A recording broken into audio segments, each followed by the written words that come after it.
twari twateguje abadukurikira tubabwira ko muri iki gitondo tuza kuganira na Minisiteri y'Uburezi turi kumwe na Nyakubahwa Minisitiri w'Uburezi mu Rwanda. Hanyuma rero tuganira ku ngingo ikomeye ikintu cyitwa uburezi, education. Harya wararezwe? Education Wararezwe? Narezwe n'umuryango nderwa n'ishuri. Warize? Narize Neza. Neza. Uzi gusoma no kwandika? Ewana, uba wumva ikinyarwanda se ntagisoma neza. Ariko se ubu tukwizere? Munyizere. Ntitukugireho ikibazo Cyane. Nyakubahwa Minisita, uri umunyamakuru uje byose cyane uzi ikinyarwanda cy'umwimerere. Aha. Hanyuma rero mu Rwanda hari inama igiye iratangira mu Rwanda uyu munsi. Inama iza kumara iminsi 3. Inama iri ku rwego rwa Afurika iza kuganira ku iterambere ry'uburezi muri Afurika, cyane cyane munsi y'ubutayu bwa Sahara, burya ngo niho hakunda kuba ibibazo. Ariko ni inama iza kwibanda cyane, nubwo atari je ngomba kwivuga kameme, ariko nagira ngo nyikurire introduction kuko mbifite uburenganzira ko uyu munsi mu gihe Nyakubahwa Minisitiri atarayivuga ngo mfite uburenganzira, reka nyivuge gatoya. Iraza kwibanda ku burezi bw'amashuri y'incuke. Amashuri y'incuke urayazi? Nursery schools. Nursery schools. Muri za materineri. Kera bavuga ngo ni ikiburamwaka. Byari kera. Abantu bataramenya ibyiza byabyo. Hanyuma rero hariya burya niho fondation ya education, niho fondation y'uburezi. Hanyuma rero barebe nibura ku buryo kugeza mu mwaka wa 3 w'amashuri abanza, P3. Abana bahiga bashobora kuba bafite ubumenyi bwa nyabwo, kubera ko hari raporo nahoze nsomeye ubundi ya World Bank igaragaza ko muri Afurika yo munsi y'ubutayu bwa Sahara nibura abana bagera mu myaka hagati y'9 n'10 batazi gusoma neza no kwandika neza, ndetse n'ushobora kuba yasoma icyo mu Cyongereza twita ngo ni a sentence. Ni interuro isanzwe, mu Kinyarwanda twita ngo ni interuro mbonezamvugo. Wenda ukavuga uti Daniel agiye ku ishuri, ugasanga umwana ageze mu mwaka wa 3 ngo atazi kubiza. Ubwo ingenekereje mu myaka bavuze hagati y'9 n'10 mu Rwanda, umwana bari mu mwaka wa 3 cyangwa se umwaka wa 4 w'amashuri abanza. Urumva? Ariko bavuga ngo Daniel agiye ku ishuri akaba yabisoma ariko ntamenye ko Daniel ntabisobanukirwa.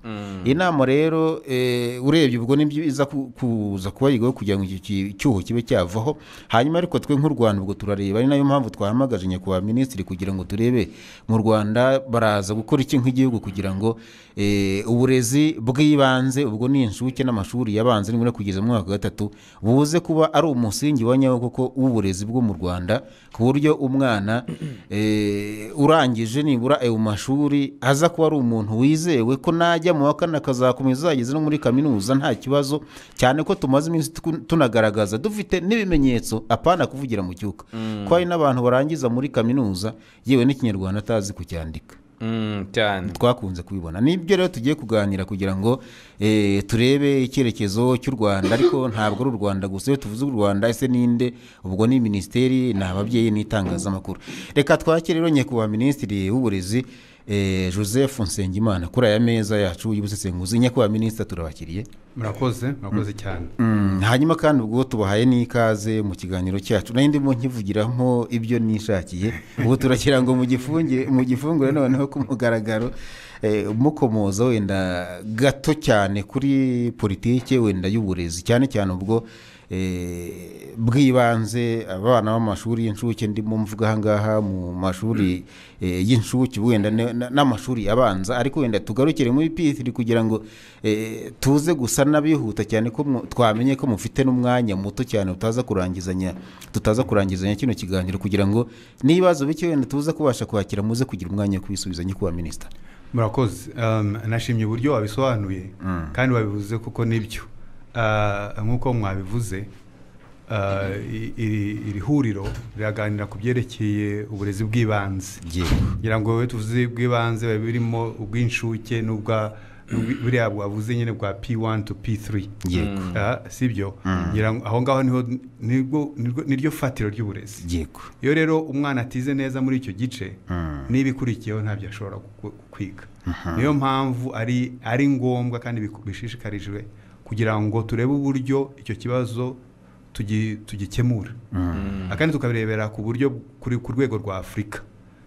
Iyi nama rero irahuza ibihugu bigera kuri 40 kugira ngo byigire hamwe uburyo iki kibazo cyakemurwa nk'uko wabivuze kugira ngo umwana arangize umwaka wa 3 wa primaire adashobora gusoma ngo yumve ibyo asoma mu rurimi ari ikinyarwanda ari icyongereza hano iwacu cyangwa se mu ndimi z'abandi urumva ko ari ikibazo rero iyo umwana atashoboye kumenya gusoma no kumva kugira ngo yige n'ibindi birakomera kandi yiga muri urwo rurimi rero niyo mpamvu iyi flex cyangwa foundational learning exchange yashyizweho ubu ni umwaka wa 2 baye ubwa mbere yabaye muri Sierra Leone umwaka ushize ubu irabera mu Rwanda n'umwaka utaha izabera muri Zambia ariko ibihugu byaravuze tugomba kwigira iki kibazo hamwe kuko urebye ibyiciro turiho muri Afrika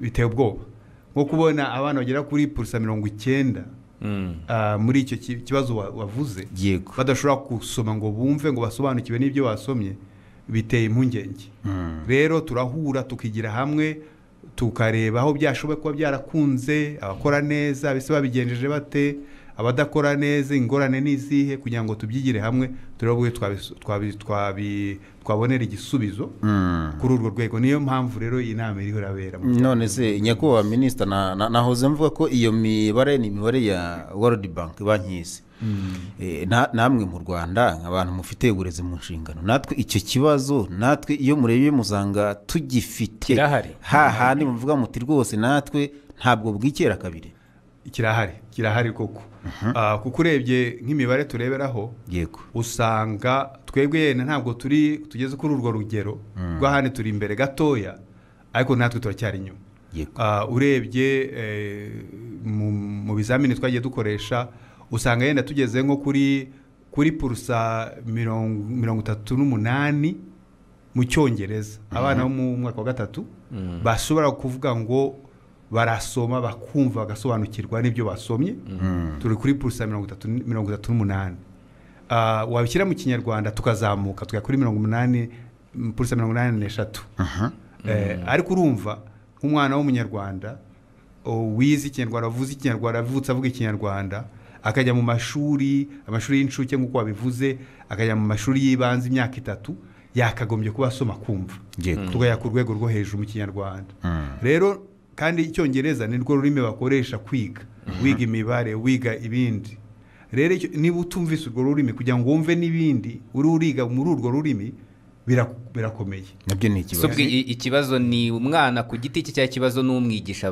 barimo ikibazo ni byombi kuko ntabwo wabitandukanye iyo nabi urumva n'umwigisha nawe agomba kuba yaranyuze muri iyo systeme nawe yarize akamenya akagira n'ubwo bumenyi hanyuma akagaruka noneho nawe akigisha sibyo none urumva rero ko niba umwarimu atanga icyo afite ni ukuvuga ngo tugomba gushyira imbaraga mu bwarimu tugashyira n'imbaraga mu banyeshuri iyo urebye akenshi kuko twese turi abanyarwanda twese tuvuga ikinyarwanda biratworohera biranihuta kuvuga ikinyarwanda iyo rero mu ishuri umwana ukubona tumvise ikintu hari igihe tugira gutya ugatangira kuvuga ikinyarwanda kugira ngo byumve ariko urazana akandi kabazo kuko numara gusohoka akajya mu mibare bakayigisha mu cyongereza urasanga hari akantu kamucitse dore no gushyiraho umwete tukavuga tureka dukazane reka dukomeze turebe uburyo abana bacu bongeza ubumenyi mu cyongereza kugira ngo bibafashe no mu yandi masomo yandi bariho bariga ubwo imbaraga ndibaza muzazishyira mu barimu no mu banyeshuri kuko n'abanyeshuri nabo ni ukubatoza gukunda urwo rurimi no kuruvuga sibyo none tuvuge sinzi nkamwe ngewe kera niga hari igihe wavugaga ugasohoka akavuga ngo abana mu gihe cyo ku ishuri gutya reka tuganire nako baranabidukubitiraga mu gifaransa icyo gihe wigaga mu gifaransa ugasanga ibyo rero bituma murushaho kurumenya akumenya icyo kintu twe n'abavuga ikinyarwanda bamwambika nk'ihembe cyangwa ikintu cy'igisuko ukirwa ucyambaye ukaza uhiga umuntu utavuga ururimi barimo bavuga niba ari igifaransa cyangwa icyongereza kugira ngo uhite nawe ukimwambika ngibyo ariko urumva yenda ntitwajya aho ngaho kuko nanone ngira ngo icyo gihe byarakabye byari bikabije ariko mwarakimenye ariko umuntu yarakimenye noneho twareba ni ubuhe buryo dushobora gukora butageze aho ngaho ariko butuma nyine dukangurira abantu kumva urwo rurimi atari ukuvuga ngo ni ururimi gusa ni nako ari ururimi rukoreshwa. Erega nyakubahwa minisita ikibazo wenda nk'uko mubivuga tugomba gushyira imbaraga ku mpande zombi ni ku mwana ndetse ni ku murezi ariko sinzi wenda uburyo muzazana wenda bushyashya budasanzwe buhari nk'iyo nitegereje nsanga ikibazo tugira mu burezi bwacu hano mu Rwanda ni uko uburezi twabuhariye mwarimu na Mineduc ntabwo ababyeyi muri aba hagurutsa ngo babe involved mu burezi akenshi murimo mwenyine ntabwo ababyeyi turajyanamo. Ibyo nibyo koko ariko urumva uburezi burya nyakubahwa perezida niwe wabivuze neza ati uburezi ntabwo bureba Mineduc gusa bureba twese yego bureba ababyeyi bureba abarimu yego bureba Mineduc ariko bureba n'izindi minisiteri zose kuko aba bantu se sibo bazajya gukora bya bindi byose tugamije kugeraho. Rero turamutse tudakoza akazi kacu neza ko kurera abana bacu no kubaha uburezi bushimishije na bya bindi byose ntabwo tuzabigeraho. Rero twese no kubihagurukira ni nayo mpamvu ubona twatangiye ibi biganiro dushaka kwegera ababyeyi dushaka kwegera rubanda kugira ngo twese twumve ko uburezi butureba umuntu wese areba uburyo atanga inkunga ye kugira ngo tugere ku ntego twiyemeje kugeraho. Abarimu baba bafite ibyo bibafasha kwigisha abo bana biba bihari ubwo ndavuga ibikorwa remezo ibikoresho birahari ariko mu by'ukuri ntabwo ushobora kugera ku bikoresho byose wifuza. Ibitabo barabifite nk'iyo urebye muri iyo myaka twavugaga usanga ibitabo biri hafi kugera ku igitabo ku mwana ariko buri mwaka ni kubona abandi bana bashya nabwo ugomba kongera kuzana ibindi bitabo. Yego hari ibikoresho ibingibi bya tekinoloji ubu ngubu dusigaye dukoresha nabyo birakenewe no muri icyo kigero. Rero nugozaho ariko kutagira ibikoresho wifuza ntabwo ariyo mpamvu yo kutigisha cyangwa yo kutiga. Wowe turakomeza leta ashyiraho umwete kugira ngo ibyo bikoresho biboneke ariko tugomba gukoresha ibikoresho dufite. Kwiga no kwigisha ntabwo ari choice bigomba gukorwa tugakoresha uburyo dufite ariko ataruvuga ngo nibyo turakomeza dushake n'ubundi buryo ariko intego yacu tugomba kuyigeraho byanze bikunze. Erega murimo murashyira imbaraga nibyo mu bijyanye no kurwana kuri fronti zose ariko minisita hari ikibazo nabonyemo aba bantu turimo dusaba kudufasha ndavuga abarimu aho barimo bakorera ntabwo hari umwuka mwiza nyine kuba minisita ku mashuri ntabwo umwuka mu barimu ari mwiza. Niba mujya mubona amaraporo cyangwa se n'inkuru usanga imiyoborere imibanire n'icyo usanga atari sawa kubera iki kintu cyitwa imihigo n'amanota byatumye umwuka uba mubi mu mashuri. Ntekereza ko kwigisha nibwira ko ntabwo nakoze ubushakashatsi ku icyo kintu ariko nabonye ariho byapfiriye urebye n'ubutumwa bamaze kugira ngaha ntabwo kwishura abarimu bishimye. Aho ngaho niho tugomba kubikurikirana kugira ngo tubyumve neza kuko mu by'ukuri umunyeshuri umuntu wegereye umunyeshuri ni mwarimu yego sibyo ntabwo rero ushobora kumunyura iruhande ni ukuvuga ngo mwarimu agomba gushyigikirwa agahabwa ibikenewe byose kugira ngo ashobore kwigisha sibyo. Yego rero niba umwarimu atanezerewe tugomba kumva impamvu atanezerewe tukareba n'uburyo tubikemura nk'uko mubizi ngira ngo murabizi ko leta yongeje imishahara y'abarimu cyane. Abarimu nta kibazo cy'amafaranga bafite ntabwo nagera aho ngavuga ngo nta kibazo cy'amafaranga umuntu nakabije gatoya ariko ibyo ari byo byose ni ukubera ko leta yavuze ngo abarimu tugomba kubitaho abarimu tugomba gushaka uburyo tubongerera imbaraga noneho ikikoma ikazana ubushobozi bwo kugira ngo imishahara y'abarimu yongerwe sibyo.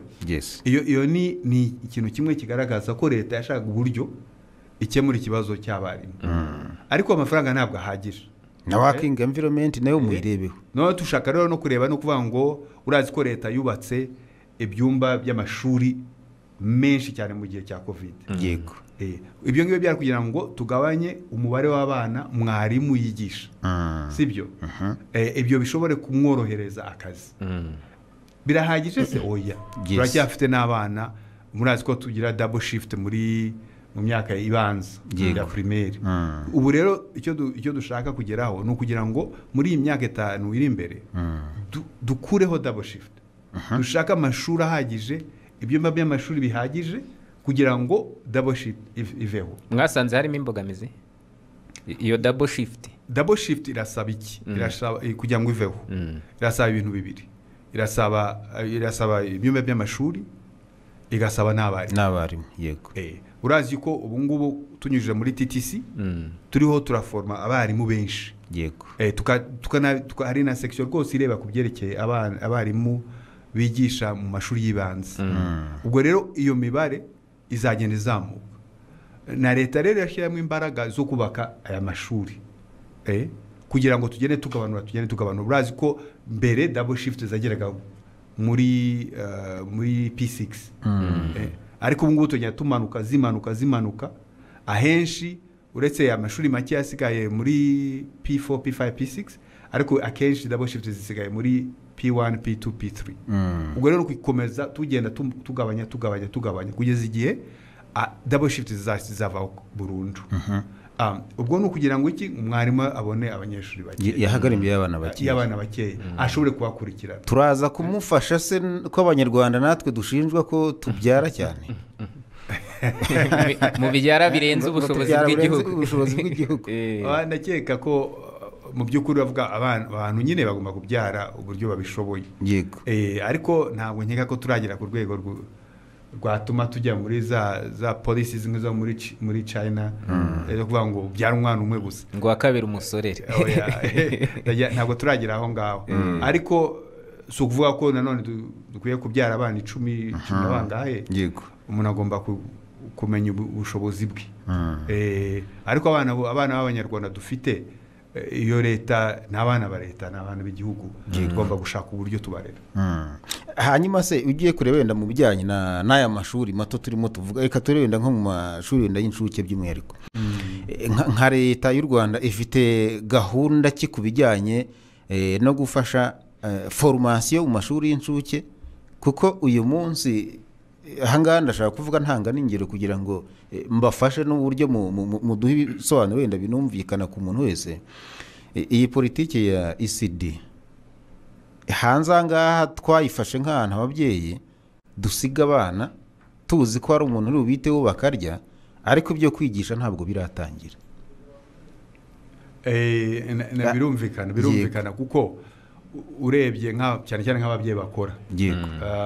Iyo umwana atangiye kugira imyaka nk'ibiri kugira ngo none ibiri sinzi ko bakigezaho umushakira maternelle cyangwa se creche ahantu ugenda ukamusiga ahantu bakamwitaho. Nibyo koko, ariko ntibibujije yuko aho wamusize bamwitaho bakanamwigisha, kuko urebye ubwonko bw'umwana mu myaka ya mbere buba bukura cyane. Rero iyo umuntu yitaye ku byo uretse ku by'abagaburira yego, ariko kanita n'ibyo akora, ibyo bita gameplay, n'ibyo mukina ariko bigakina ari ukwiga, yego birafasha. Rero icyo turakora ni ugushaka ubwo bumenyi kugira ngo n'abariya bakora amakreche tububahe, bashobore kumenya uburyo bita ku bana babakinisha ariko babigisha. Ibyo nibyo tugamije kugira ngo ayo masomo aboneke. Noneho tuyasangiza ibigo ndetse tuyasangira n'amashuri. Hanyuma urebye mu cyicaro cy'abana hari abana kuva bavuka kugera ku myaka 2. Hari n'igice cyo kuvuga ngo kunyuma y'imyaka 2 kugera ku myaka 5, na nyuma y'imyaka 5 ku 5-6 iyo twita bya pre-primary, ariya muri 4 to 6. Rero ibyo tugamije gukora ni ukugira ngo tuzamure umubare w'abana banyura muri amashuri y'incuke mbere yuko batangira primaire. Ubu ngubu urebye turi nko kuri hagati ya 35 kugera 39 y'abana nibo banyura muri aya mashuri. Ariko turashaka kuzamura muri NST2 dushaka kuzagera ku bice 35.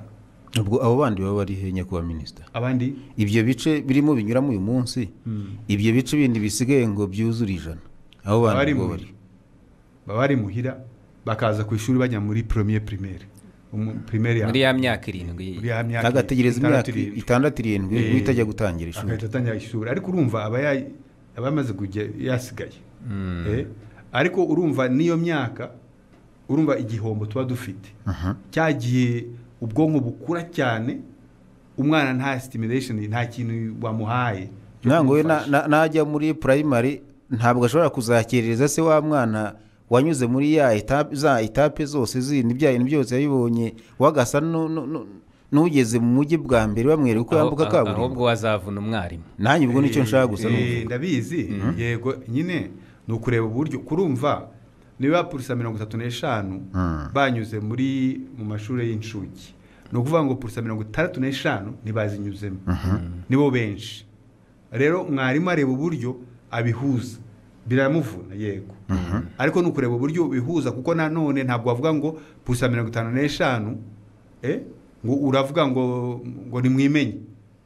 Oya, ahubwo usanga ba bandi purisa 35 ari bushubije muri bimwe basanzwe bazi kugira ngo ubazamurire rimwe. Ariko bose babonye uburyo banyura muri mu mashuri y'incuke mbere ko baza, byanadufasha kuko noneho premier primaire yahera hejuru, sibyo? Ubwo rero nibwo dushaka ubwo buryo bwo kugira ngo abana bose tubaho uburyo kugira ngo baze muri primaire bafite ibyo bamaze kwiga. Ariko ubu ngubu muri uwo mwaka wa mbere tugomba kugendera kuvuga ngo abana abenshi ntabwo banyuzemo, ugahera hasi, ugahera kuvuga ngo umwana niwe bwa mbere aje. Ariko nyine urareba niba uri mwarimu abana bose ufite bakaba baranyuze muri primary, icyo nyine uhera hejuru. Ariko ntabwo cyangwa kwagira usigara ngo uvuge ngo uyu mwana umurenganye kuko atanyuzemo, kuko ntabwo dufite amashuri ahagije, ntabwo dufite ibigo bihagije by'abo bana. Yego, n'abarimu ushobora gusanga n'abarimu n'ababikoramo eske baba bamaze kuba babonye training ihagije. Urumva rero tugomba aha niho tugomba gushyira imbaraga nyinshi. Urebye mu byo leta yiyemeje, mu gihe tuzamura abana bazanyura muri ibi byiciro tukazabageza kuri purisa 65 cyangwa tukazirenzaho, icyo gihe tuzaba tumaze gushyira imbaraga muri iki gice, twamaze kubaka amashuri ahagije, noneho tunazamure n'ibyo twigisha muri pre-primary. Nk'ibyo twabitegereza wenda muri gahunda ya NST2. Yego, birashoboka. Niyo ntego. Muri imyaka 5 iri imbere tuzaba tugeze kuri purisa 65 z'abana biga banyuze mu mashuri y'incuke. Ariko ubwo ntawe ushobora gutekereza ko izo purisa 65 ziba zisigaye nyuma wenda zijya mu yandi mashuri atari aya leta atanga iyo porogaramu? Nta kibazo rwose, ntabwo mvuga ngo aba bose bagomba kunyura mu mashuri ya leta. Dushaka ko abana biga gusa, ari abanyuze mu mashuri ya leta, abanyuze mu mashuri prive, nta kibazo. Ariko inshingano ni ya leta kwigisha abana cyane. Ntabwo twavuga ngo abantu bazigira mu mashuri ya prive. Ubwo turateganya ko abana bose babona uburyo biga, ariko siko abana bose banyura mu mashuri ya leta. Hanyuma rero abana bavuye mu mashuri y'incuke bafite package ihagije, bagiye muri primaire, barazamutse bavuye mu mwaka wa mbere, ageze mu wa kabiri, ageze mu wa gatatu, ataramenya gusoma no kwandika. Ikibazo duhita tubaza twe nk'abantu batunzwe no kubaza, twe umwana utazi gusoma yavuye mu wa kabiri ajya mu wa gatatu, hagendewe kuki byagenze bite? Kuki ataguma mu wa mbere mpaka amenye kwandika i? Ndagira ngo tunagomba no gutandukanya gusoma cyangwa se kwandika no gusoma no kumva ibyo wasomye. Ubwo ushobora gushyira umwana anga akagusomera ariko ntagire icyo akuramo mu byo asomye. Rero ngira ngo niho tugomba gutandukanya, kuko ya ma pourcentage twavugaga n'abatabasha gusobanukirwa n'ibyo basomye ntabwo ari ngo ntabwo bazi gusoma rwose ibyo ngibyo ni ukubitandukanya si ukuvuga ngo yenda bose barasoma neza bose barasoma ariko esike barasoma ku rugero bakagombye kuba basomeraho nicyo kibazo tugomba kwibaza so naho ngaho ngira ngo tugomba gushyiraho imbaraga naho ku byerekeye kuvuga ati umwana azamuka ate cyangwa ava mu mwaka ajya mu wundi nk'uko mubizi ubundi mu bumenyi urigisha iyo umaze kwigisha uragaruka uvuga ati ibyo nigishije babyumvise burya nicyo ikizamini kivuga ni uko ubundi twatojwe kumva ikizamini nk'aho ari inkoni igomba urakubita cyangwa tunatozwa no gufata mu mutwe cyane cyangwa ugatozwa no gufata mu mutwe ariko ntabwo ari byo ntabwo ari icyo bita assessment ntabwo ari cyo gishingiye assessment ni ukuvuga ngo nakwigishije wumvise ibyo numvise ibyo nigishije wabyumvise ubundi igisubizo cy'icyo kibazo ni ugufasha mwarimu kuvuga ngo niba utabyumvise reka nongere mbisubiremo cyangwa nshake ni impamvu ki utabyumvise nabyigisha gute ukundi kugira ngo abanyeshuri babyumve iyo wigishije ukavuga ngo nigishije abana 100 abana 90 cyangwa se 80 ntibabyumvise aho wumva ko ikibazo atari abana ahubwo ni uburyo wowe wabikoze uragenda ugasubiramo ariko tuvuge niba 90 babyumvise purusa 10 bakaba batabyumvise icyo biravuga ati abana 10 hagomba kuba hari yenda baje mu mwaka batari prepared cyangwa se n'iki kintu nakora kugira ngo mbafashe naho rero niyo assessment ni kivuze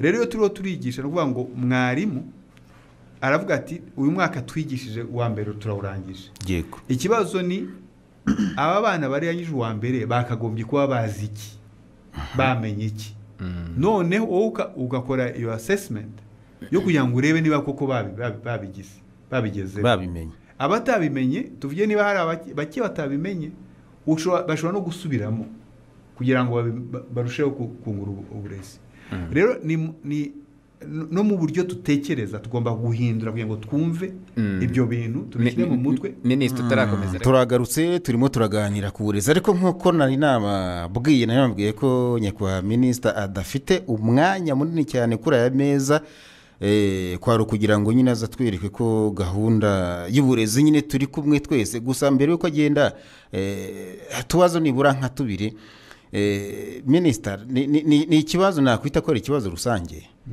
muraza gukora iki kugira ngo uburezi twumve ko ari shared responsibilities ari ikintu kitureba twese nk'abanyarwanda ngira ngo ibiganiro nk'ibi ngibi ni ngombwa kugira ngo twese tutangire tuganire ku burezi twumve yuko tubusangiye ntabwo ari ukubyihererana rero kugira ngo abantu bumve ko ibintu babisangiye ni uko babiganira babiganira uretse no kuvuga ngo turaganira ku maradiyo twagiye mu ntara duhura n'abashinzwe uburezi mu ntara zose twaratangiye ibyo biganiro tuzanakomeza tugere no gutumiza ababyeyi kugira ngo n'ibyo biganiro nabo babigemo ni ngombwa yuko twumva ko ibi bintu bitureba twese hari abatanze ibitekerezo abarimu batize uburezi nabo muzabahugure abarimu batize uburezi ahubwo aho kubakuramo turabibigisha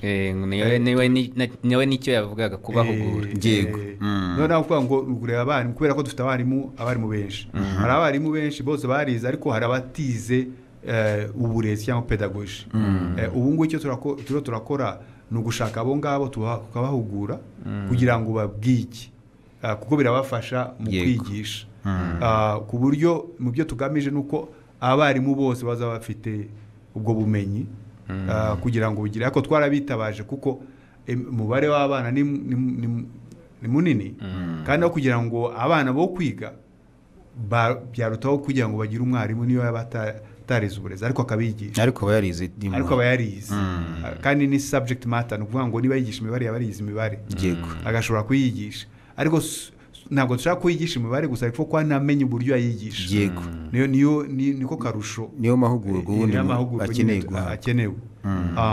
Hanyuma hari n'ibyo nakwita nko kwinterakitinga cyangwa se gufatanya n'abafatanyabikorwa musanganwe mu burezi. Hari umufatanyabikorwa waje muri education y'u Rwanda witwa Rwanda Equip. Waje tugaragariza ko hari some gaps, hari icyo kigiye gihari mu bijyanye n'imyigishirize n'iki 2021 ndumva aribwo program ya Rwanda Equip yatangiye muri education y'u Rwanda.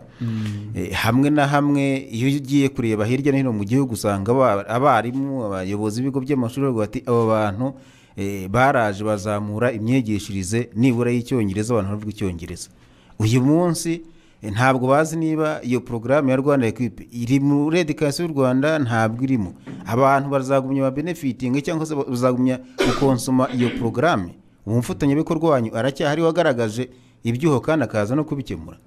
Abafatanyabikorwa dufite mu Rwanda nk'uko mubizi ni benshi.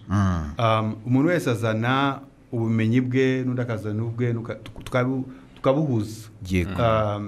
Iyo urebye rero bimwe mu bafatanyabikorwa iyo baje icyo tuba dushaka nuko baza tugafashanya kugira ngo duhugure abarimu.